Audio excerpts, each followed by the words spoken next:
Alright, so what am I trying to do here? I'm not sure myself.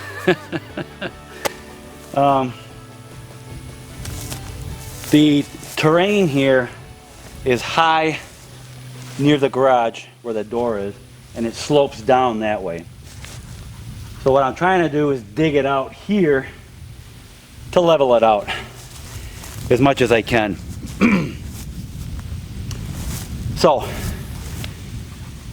what I'm thinking of doing, I may use this dirt, the dirt that I pulled out of here, but there's a better type of fill dirt that I know a guy can deliver to me. It packs better. This stuff doesn't pack very well, and when it gets wet, it's just sticky mud, you know, it just sticks all over your boots and everything. It's horrible, it's all clay. So I may have them deliver a load of fill dirt. It's more of a sandy loam type of soil, but it packs really good. I used it once in my culverts. He delivered it to me, and I'm not kidding you, this stuff packs really nice. So I'm gonna have him deliver me some of that, and I'm gonna lay it down here and level it off, then put my tanks on that nice smooth sandy loam type surface, no rocks, a nice smooth surface that won't damage the tanks. I see people putting it on gravel, stuff like that, and if the stones are small enough, I guess it's okay. We have limestone around here, and you got a lot of sharp edges, and I don't trust that. You got to remember, this is 3,000 gallons. I mean, I can't do the math in my head, I haven't figured it out, but 3,000 gallons of water. Can you imagine how much that weighs? It's just, you know, incredible amount of weight bearing down on them stones, and I don't want that. The gutter guy is coming tomorrow. He's supposed to come tomorrow. We'll see how that goes around here. But he's supposed to come tomorrow. He said I'm gonna need 2 downspouts. I was hoping to do 1, but during a heavy rain it's probably not going to be enough. But for now, I have to get this leveled out. I'm going to call up my the guy that delivers to me. His name's Jared Wood. He delivers pretty much around East Texas area, especially around the Lufkin and Nacogdoches area. I'm going to have him bring me a load of fill dirt, and I'm going to start leveling this out, and then we're going to put the tanks in.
That's tough. It is so hot and humid out here.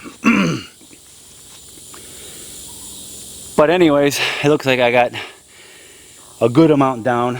Now when I put the tanks on there, it'll pack really nice. This stuff is nice. It's, like I said, it's just a fill dirt, but it's very sandy.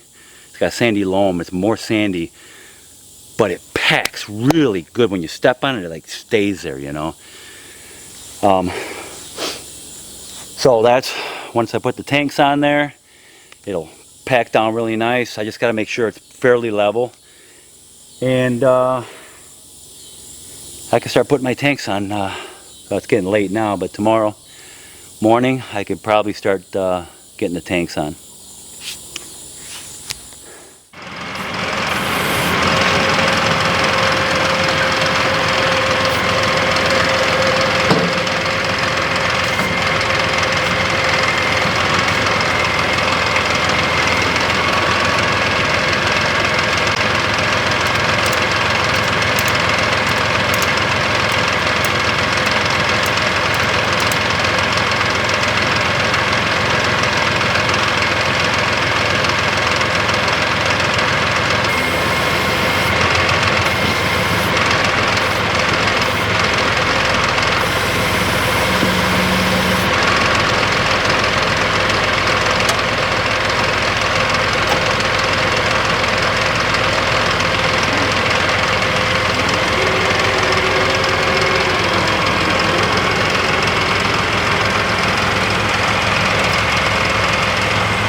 Alright, so it is very, very important where your tank goes, your very first one.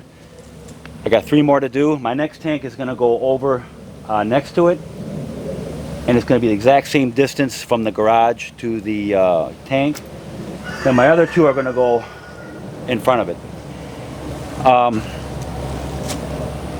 It's really important to have your first tank right, because at this point you're going to have all your plumbing, your pipes for the gutters, all that stuff all figured out. I'm going to have a gutter from this side of the building and the opposite side of the building feeding into this tank, two separate drain lines or gutters into the tank. And I'm also going to have a pipe here, 2-inch pipe, one and a quarter maybe, from here. Probably 1 1/4 from here going into my garage here. And in the corner of the garage, I'm going to have a shallow well pump and a pressure tank. I'm going to be drawing out of these tanks with a well pump, of course, because I need pressure.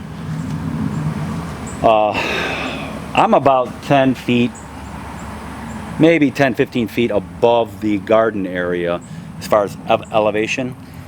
That might be enough, it might not, but I'm just going to keep the, I'm going to do the shallow well pump.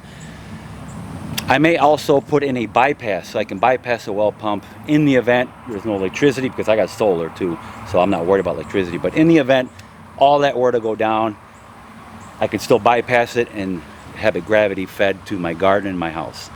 I'm going to put the other 3 tanks in now, and hopefully it'll go that smooth.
You know, for those of you that don't have a tractor and want to do this, I mean, you got your option.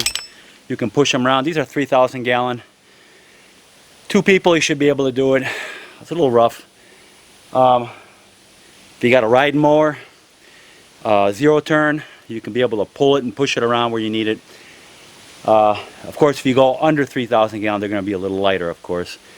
So it should be that much easier. Now this here, I was able to, as you saw, put the strap on it, and I was able to turn it, just kind of lift it and turn it, because I was a little off. I had to turn it clockwise just a little bit, because the bulkhead on the bottom has to face that opposite tank over there.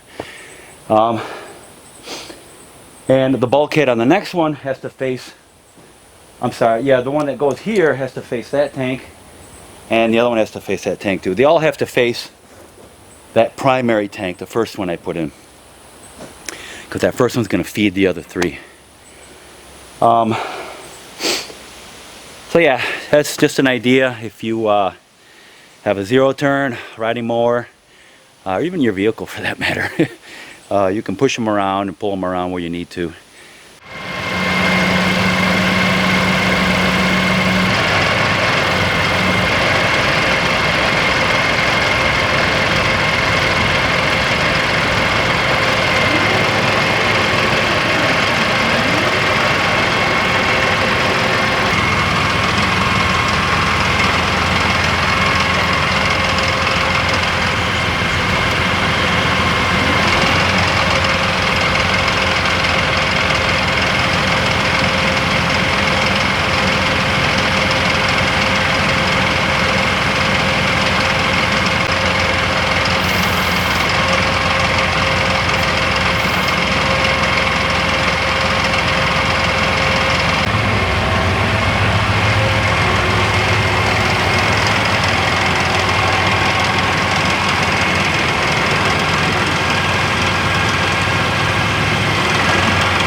Alright, so the tanks are in. They're on this nice sandy loam type soil, but it really packs nice. I don't know the name of this. They just call it fill dirt. But the guy who delivers it to me, Jared Wood, he told me that I forgot what they use it for, but it packs really nice for putting it around culverts and things like that. It packs really nice. So that's perfect for that. I didn't want any rocks under there because I didn't want nothing to damage the tanks. You know, like, as I said earlier, that over 25,000 pounds when these things are full, and I don't want no rocks under there. So that's a good base. Once I have this done, I'm going to fill this whole area in with this fill dirt, and I'm going to put some nice white rocks on top, maybe 2-3 inches, make it look pretty, you know. But the next thing I have to do is I'm going to pipe 2-inch pipe from tank to tank. So the tank that's in the farthest corner back there, that's my main tank, and that's going to feed 1, 2, and 3. That's going to feed all 3 of those tanks. I'm going to put 2-inch line down at the bottom. So let me show you what I'm going to do. Alright, so stepping in between the tanks, you can see there's a bulkhead right here. A bulkhead right there. And one right there, and they're all facing the main tank. So gonna have a pipe going from here to that tank, from here to this tank, and from here to that tank. So as this one's filling, it's gonna fill the other 3. I'm gonna put valves, of course, on each tank on each side, and here and over there also. That way I can control once these are full, I can control where the water goes. So plumbing it that way should work great. That way the main tank is going to feed the other 3 tanks. I'll have a 2-inch line to each tank rather than daisy chaining it, because what I'm worried about, if we get a heavy enough rain and that first tank starts filling up quickly, I'm only depending on a 2-inch line to feed the rest of them if I daisy chain them. This way I got 2 inches per each tank. Little more volume, And that way the first tank won't fill up before the other ones will. That's my thought anyways. Alright guys, so hope you enjoyed this video. Please like, subscribe to my channel, and I will see you guys in my next video.